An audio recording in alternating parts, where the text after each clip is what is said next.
সিলেটের এই ঐতিহাসিক এমসি কলেজ ময়দানে আজ রাতে এই চমৎকার রজনীতে আমরা যেমনি একত্রিত হলাম, আল্লাহর জান্নাতুল ফেরদাউসের জন্য আমরা একত্রিত হতে পারি। আল্লাহ তুমি কবুল করো।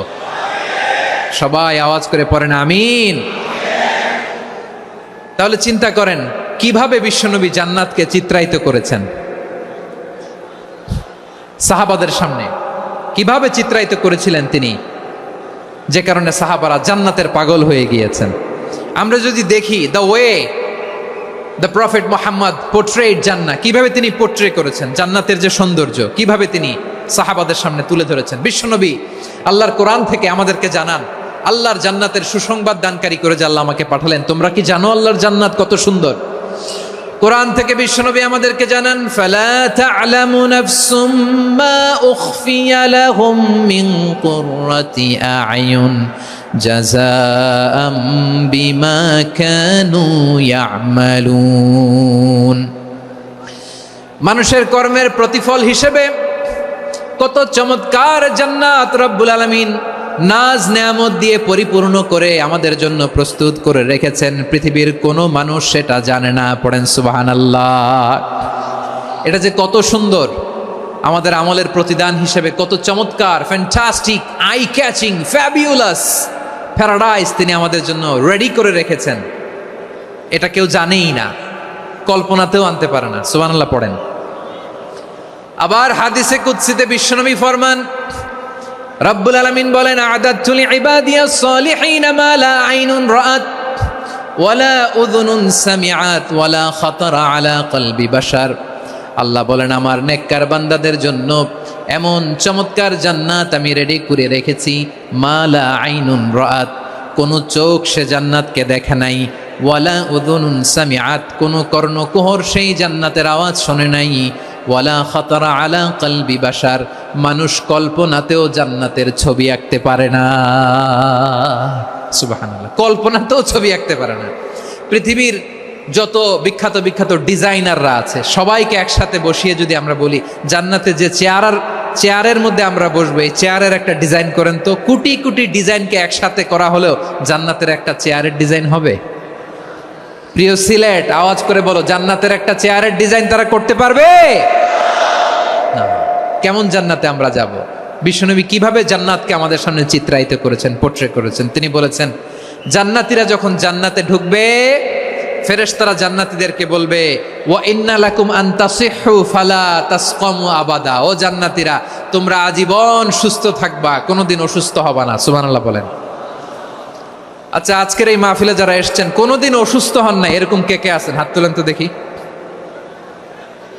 ওই যে হাত তুলছে, পাওয়া গেছে, চিরসুস্থ। তোমরা কোনোদিন অসুস্থ হও নাই? অসুস্থ হও নাই? তা তুমি আর জান্নাতে যে কি করবা? তুমি তো জান্নাতেই আছো। তাইলে ফেরেশতারা বলবে ওয়া ইন্না লাকুম আন তাসিহু ফালা তাসকামু আবাদা, এটা এমন জান্নাত চিরকাল সুস্থ থাকবা, কোনোদিন অসুস্থ হবা না। সুবহানাল্লাহ বলেন। ওয়া ইন্না লাকুম আন তাহইয়াউ ফালা তামুতু আবাদা, তোমরা অমর হবা, মৃত্যু তোমাদের স্পর্শ করবে না। সুবহানাল্লাহ। অমর হওয়ার জন্য আমরা কত কিছু করি। জান্নাতে গেলে অমর হওয়া যাবে, ঠিক কিনা বলেন? তোমরা চিরকাল বেঁচে থাকবা, তোমরা আর মরবা না। ওয়া ইন্না লাকুম আন তাশিব্বু ফালা তাহরামু আবাদা, তোমরা চির যুবক থাকবা, আর বার্ধক্য তোমাদের স্পর্শ করবে না। সুবহানাল্লাহ বলেন। এই দুনিয়ার সুখ আনন্দকে নষ্ট করে দেয় বার্ধক্য। মানুষ বুড়ো হতে চায় না। দেখবেন যে দাড়ি যার একটু সাদা হয়ে গেছে কত ভাবে ওইটার একটু লুকিয়ে রাখার ট্রাই করে, আছে না নাই? হ্যাঁ, এটারে কলপ দেয়, এটারে কেউ মেহেদি দেয়, এটারে কেউ কেটে কুটে। এই যে আমারও তো পাকতেছে এদিক দিয়ে, এ তো আজ থেকে 5 বছর আগেও তো কুচকুচে দাড়ি ছিল, চুল ছিল, রং ধরা যৌবন জং ধরে শেষ। এই তো জীবন। This is the circle of life, এটাই লাইফ। এই যে পাকতেছে এইখানে পাকতেছে, দিস ইজ লাইফ। তো মানুষ বুড়ো হতে চায় না। এখন দেখবেন যে অনেক শ্যাম্পু বেরোইছে, শ্যাম্পু অ্যান্টি এজিং শ্যাম্পু। কি এজিং? Anti ageing. ক্রিম বের হয়েছে, ক্রিম, অ্যান্টি এজিং ক্রিম।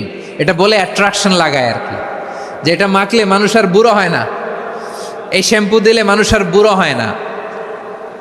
ভারতের একজন ধনকুবের আছে, নাম শুনেছেন না? মুকেশ আম্বানি।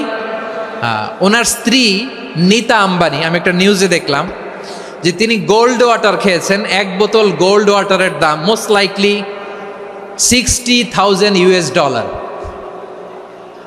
$60,000 এক বোতল গোল্ড ওয়াটার। কেন? এটা খেলে বার্ধক্যের ছাপ নাকি চেহারায় লাগে না। কিন্তু মানুষ যতই বয়স ধরে রাখতে চাক এই দুনিয়ার জামিনে, সে কি তার বয়স লুকাতে পারে? আমার কলিজা টুকরা সিলেট, আওয়াজ করে বলেন, এই দুনিয়ার জীবনে বয়সকে ধরে রাখা যাবে? আপনি অমর হবেন জান্নাতে, চির সুস্থ হবেন জান্নাতে। আপনি যদি চির যৌবন থাকতে চান, চির যুবক, এটা পাবেন জান্নাতে। সুবহানাল্লাহ বলেন। ওই জান্নাতে আপনি যেতে চান তো? চান? এভাবে বিশ্বনবী উম্মতের সামনে জান্নাতকে চিত্রায়িত করেছেন, পোর্ট্রে করেছেন। এজন্য বিশ্বনবীর বৈশিষ্ট্য দিয়েছেন আল্লাহ তাআলা মুবাশশিরাম বিল জান্নাহ। নবী হে, আপনি জান্নাতের সুসংবাদদাতা। আওয়াজ করে পড়তে হবে আল্লাহু আকবার। এজন্য আল্লাহ বলেন, ইয়া আইয়ুহান নাবিয়্যু ইন্না আরসালনাকা শাহিদা। ও নবী, আপনারে আমি সাক্ষ্যদাতা করে পাঠালাম। মুবাশশিরা শাহিদান ওয়া মুবাশশিরা, আপনারে আমি জান্নাতের সুসংবাদদাতা করে পাঠালাম। 3 নম্বরে হলো নাযীরা, আপনাকে আমি জাহান্নামের সতর্ককারী রূপে প্রেরণ করলাম। পড়েন সুবহানাল্লাহ। আমার প্রিয় বন্ধুরা, বলেন তো আল্লাহ বিশ্বনবীর কয়টা বৈশিষ্ট্যের কথা এখানে উল্লেখ করেছেন? এই যে মাশাআল্লাহ, আওয়াজ করে বলতে হবে, কয়টা? 5টা। 1 নম্বরে শাহিদান, সাক্ষ্যদাতা। 2 নম্বরে মুবাশশিরা, সুসংবাদদাতা। 3 নম্বরে আমরা আছি নাযীরা, তিনি হলেন সতর্ককারী। দ্য ওয়ার্নার, ওয়ার্নিং দিতে তিনি এসেছেন। হি ওয়াজ দ্য ওয়ার্নার, সতর্ক করতে, সাবধান বাণী দিতে তিনি এই জামিনে এসেছেন। ঠিক কিনা বলেন?